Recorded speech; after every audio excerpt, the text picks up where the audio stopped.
মিডিয়াৰ ৱেব পৰ্টেলৰ সাংবাদিক বন্ধুসকল, আজি এটা বিশেষ তাৎপৰ্যপূৰ্ণ বিষয়ৰ ওপৰত গুৰুত্ব আৰোপ কৰি আপোনালোকক ইনভাইটেশ্যন কৰা হৈছে আৰু যি বিষয়ে মই দুচাৰি কথা ৰাখিব বিচাৰিছোঁ।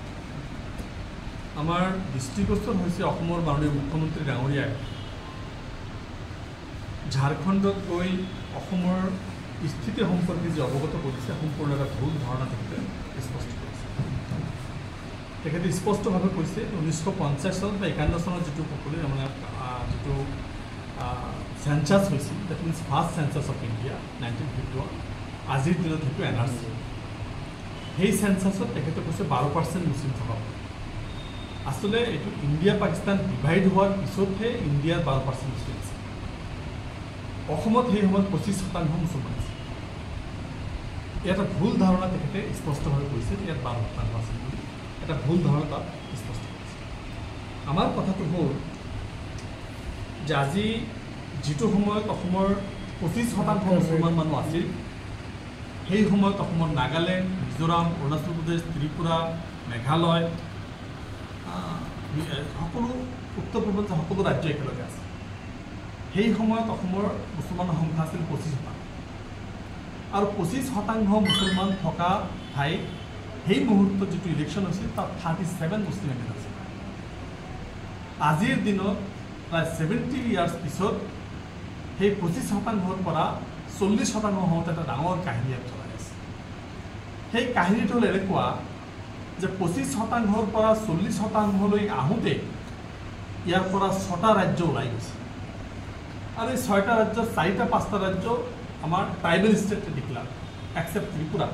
অলমষ্ট অল ষ্টেটবিলাক ট্ৰাইবেল ষ্টেট ডিক্লেয়াৰ কৰিছে। আৰু ট্ৰাইবেল ষ্টেট দিয়াৰ কাৰণে তাত আপোনালোকে চাব, মিজোৰামত মুছলিম পাৰ্চেণ্ট 1 or 2, নাগালেণ্ডত 1 or 2, লেছ দেন 1, মিজোৰামত সেনেকুৱা, মেঘালয়ত 1-2%, আজি মণিপুৰত 3-4%। ডেট মিনছ সকলো ট্ৰাইবেল 6টা ৰাজ্য ইয়াৰ পৰা ওলাই গৈছে। তেতিয়া আল্টিমেটলি যিখন অসম থাকি গ'ল সেইখনত 25%টো বুম হৈ 30% পাছ হ'ল। এই ধাৰণাটো কোনেও স্পষ্ট নকৰে। অসমৰ মানুহবিলাকক সদায় এই কথা জনাই থকা হয় যে বাংলাদেশৰ পৰা অনুপ্ৰৱেশকাৰী এই পাৰ্চেণ্টেজটো বাঢ়ি গৈছে। আচলতে ইয়াৰ পৰা ট্ৰাইবেল মানুহবিলাক যেতিয়া ওলাই গ'ল 6খন ৰাজ্য, তাৰপিছত কিন্তু ইয়াৰ মুছলমান সংখ্যাটো বাঢ়িলে। আধাৰ কাৰ্ড যিবিলাক ওলাই গ'ল, যিখিনি থাকি গ'ল, মুছলমান সংখ্যাটো বাঢ়িলে। এইটো মূল কজ। আৰু আমি এই কথাত ক'ব খুজিছোঁ, মুখ্যমন্ত্ৰীৰ সুৰ মিলাই এই কথাটো ক'ব বিচাৰিছোঁ, যেতিয়া 25% তেতিয়া অসমৰ মুছলিম এম এল এ আছিল 37। আজি 70 ইয়াৰ্ছ পিছত যেতিয়া 40% হৈছে, আজিৰ দিনটোত মুছলিম এম এল এ মাত্ৰ 31।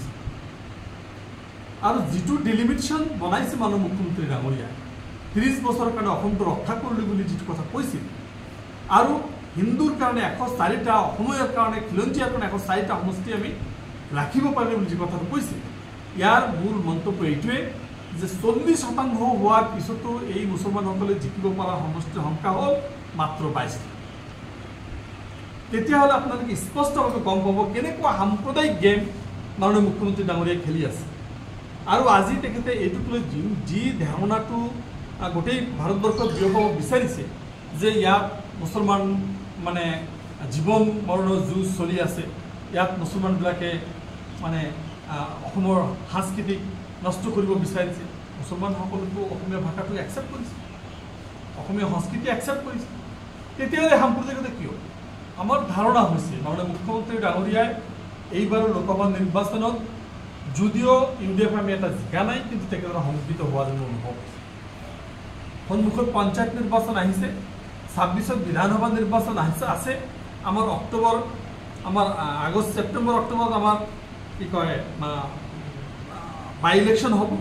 তো সন্মুখত বাই ইলেকশ্যন আছে, পঞ্চায়ত ইলেকশ্যন আছে, বিধানসভা ইলেকশ্যন আছে। এই মুহূৰ্তত তেখেতে ডেভেলপমেণ্টৰ কোনো অংক সন্মুখত ৰাখিব নোৱাৰি, সাম্প্ৰদায়িক অংকটো তেখেতে সন্মুখত আনিব বিচাৰিছে। আৰু এই সাম্প্ৰদায়িক গেমটো খেলি বাংলাদেশৰ ভোটটো দেখাই, বাংলাদেশৰ ভয়টো দেখুৱাই মেজৰিটি মানুহ ভোট কেনেকৈ কুক্ষিগত কৰিব পাৰি, মেজৰিটি মানুহ ভোট কেনেকৈ ইনটেক্ট তেখেতে বিজেপিৰ লগত ৰাখিব পাৰি, তাৰ কাৰণে এটা কটু ৰাজনৈতিক খেল আৰম্ভ কৰিছিল মোৰ ধাৰণা কৰিছে। সেইকাৰণে মই ক'ব বিচাৰিছোঁ যে এনেকুৱা সাম্প্ৰদায়িক ৰাজনীতি তেখেতসকলে কৰিছে। আমি দেখিছোঁ চেণ্টাৰ ষ্টেটে যেনেকুৱা ধৰণৰ ৰাজনীতি কৰিছে। আজি 370 জম্মু কাশ্মীৰৰ যিটো ইস্যু শেষ হ'ল, জম্মু কাশ্মীৰৰ 370 ৰাজ্য মানে স্পেচিয়েল যিটো ষ্টেটাছ ভাঙি দিয়া হ'ল, তাত মানে কেন্দ্ৰীয় শাসিত অঞ্চল কৰা হ'ল, ছেপাৰেট ষ্টেট কৰা হ'ল। আজি আমি দেখিছোঁ হিজাব ইস্যু, বুলডোজাৰ ইস্যু, 700 মাদ্ৰাছা অসমত বন্ধ কৰি দিয়া হ'ল, মাদ্ৰাছাত বুলডোজাৰ চলোৱা হ'ল। কোনোবাই কিবা অনৈতিক কাম কৰিলে আইনৰ ওপৰত ভিত্তি নকৰি বুলডোজাৰ চলাই দিয়া হয়। কেটেল প্ৰিজাৰ্ভেশ্যন বিল অনা হ'ল, চিলড্ৰেন মানে কি পপুলেশ্যন কণ্ট্ৰল বিল অনা হ'ল, UCC অনা হ'ল, ৰাজ্যভিত্তিক পপুলেশ্যন পেটাৰ্ণ নতুনকৈ UCC কনচেপ্ট আনি থকা হৈছে। আমি দেখিছোঁ যিবিলাক কথা তেখেতসকলে কৰিছে, যিবিলাক কালচাৰে টানাবৰ চেষ্টা কৰিছে, সকলো কালচাৰ তেখেতসকলে সাম্প্ৰদায়িকতা আনিছে। আৰু এই সাম্প্ৰদায়িকতা কৰাৰ কাৰণে তেখেতসকলৰ সংখ্যা কিন্তু 100তকৈ 303টাৰ পৰা আহি 240লৈ আহিছে। আজি তেখেতসকলৰ চিটৰ সংখ্যা কমি আহিল।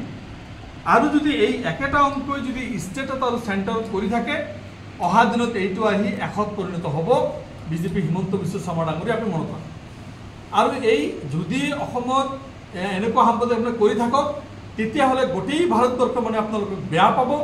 আপোনালোকে সম্প্ৰদায়ক লৈ ৰাজনীতি কৰে, মানুহৰ ধৰ্মক লৈ ৰাজনীতি কৰে, মানুহৰ চিন্তাধাৰাক লৈ ৰাজনীতি কৰে, জাত পাতৰ ৰাজনীতি কৰে, যাৰ কাৰণে অসমৰ ভোট বা ভাৰতবৰ্ষৰ ভোট কমি আজি আমি সেকুলাৰ ফ'ৰ্চৰ জয় হ'ব, সেকুলাৰ ফ'ৰ্চ শক্তি হৈ হ'ব। আমি বিচাৰিছোঁ আপুনি আৰু সাম্প্ৰদায়িক কথা কওক আৰু গোটেই ৰাইজে আপোনাৰ ওচৰৰ পৰা এৰিয়া হ'ব। যি ধৰণৰ সাম্প্ৰদায়িক কথা কৈ আছে, অসমৰ কিন্তু আকাশ পতাক এটা মানে এটা মাৰাত্মকভাৱে মানে এটা বিঘবাস্প বিয়পি থকা আমি অনুভৱ কৰিছোঁ।